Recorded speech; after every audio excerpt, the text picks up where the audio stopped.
Oke, kita langsung aja nih bahas berita yang cukup bikin kaget ya.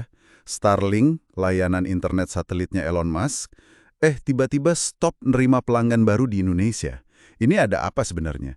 Hari ini kita coba bedah bareng ya informasinya. Kita lihat dari pengumuman Starlink sendiri, terus berita di Kompas, bisnis.com, ada juga nih ulasan pengguna di TikTok, sampai pandangan pengamat sama regulator.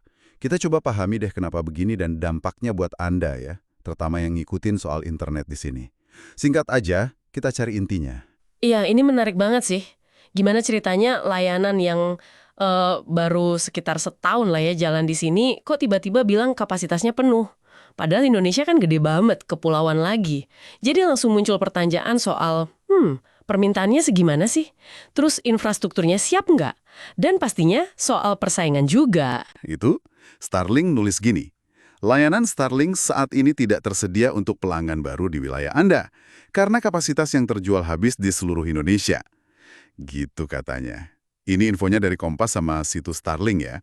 Dan ini nggak cuma soal daftar baru loh. Jadi kalau Anda mungkin udah beli perangkatnya nih, dari toko atau mana gitu, aktivasinya juga ditahan dulu sementara. Terus kapan dibuka lagi?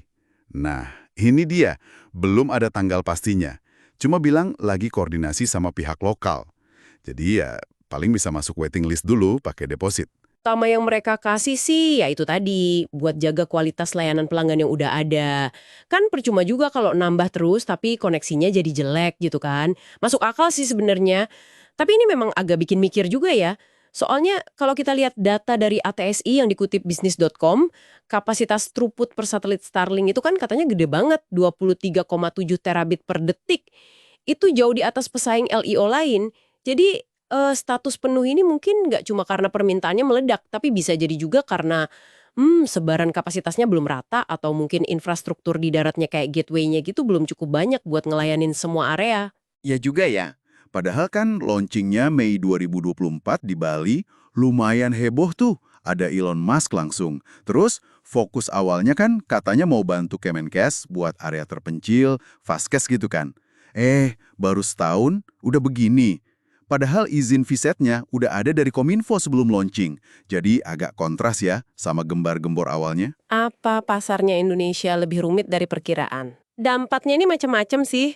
Buat pengguna yang udah langganan ya bagus, kualitasnya jadi lebih terjaga. Tapi ada juga nih sisi lain, kayak ulasan di TikTok yang dikutip bisnis.com. Oke, kecepatan downloadnya bagus, bisa bantu banget buat yang kerja remote di daerah susah sinyal. Tapi latensi atau pingnya itu loh tinggi. Jadi kalau buat main game online yang butuh respons cepet ya kurang cocok jadinya. Oke, jadi pengguna lama aman, tapi yang baru mau coba ya harus sabar. Nah, kalau pemain segede Starlink ngerem gini, ini pasti ada efeknya ke pemain lain di sini dong ya? Betul banget. Ini jadi kayak durian runtuh gitu ya buat penyedia internet lokal. Baik yang satelit juga maupun yang seluler. Jadi ada celah pasar nih yang kebuka sementara gara-gara Starlink nahan diri. Ini bisnis.com juga nyorot potensi ini. Terus jangan lupa juga soal harga. Starlink ini kan ya kita tahu lah harganya lumayan ya buat standar sini. Paket rumahan aja mulai 750.000 sebulan, belum perangkatnya 5,9 juta. Jauh banget kalau dibandingin sama paket seluler kita yang rata-rata mungkin 40-50 ribu, atau bahkan internet fiber di kota. Nah ini kan dari awal udah jadi kekhawatiran pemain lokal soal persaingan harga kayak yang pernah dibahas di Kompasiana juga. Ini nyambung lagi ke pertanyaan soal janji awal buat jangkau daerah 3T. Jangan-jangan kapasitasnya habis malah karena banyak yang pakai di kota nih yang sebenarnya udah banyak pilihan internet lain. Soalnya kan ada juga tuh rekomendasi dari KPPU, terus pandangan operator lain yang dikutip Hana Integrasi Solusi, yang bilang ya bagusnya Starlink fokus aja ke 3T.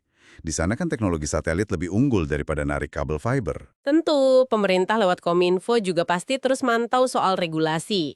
Kayak kewajiban punya badan usaha tetap di sini, urusan pajak.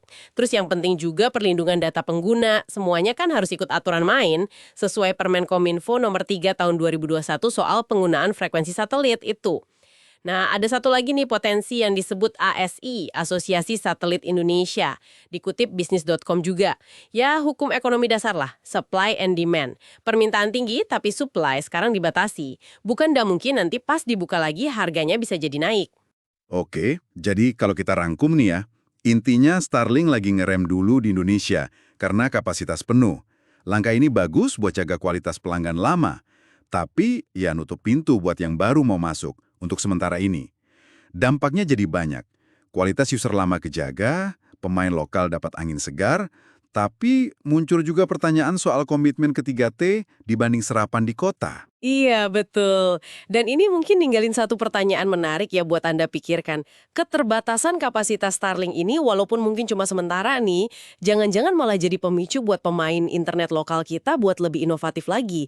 Jadi momentum gitu buat mereka nawarin solusi yang mungkin lebih pas sama kondisi geografis kita yang kepulauan gini dan juga kantong masyarakat. Atau ya ini cuma jeda aja sebelum nanti teknologi global datang lagi dan mendominasi lanskap digital kita. Sesuatu buat direnungkan.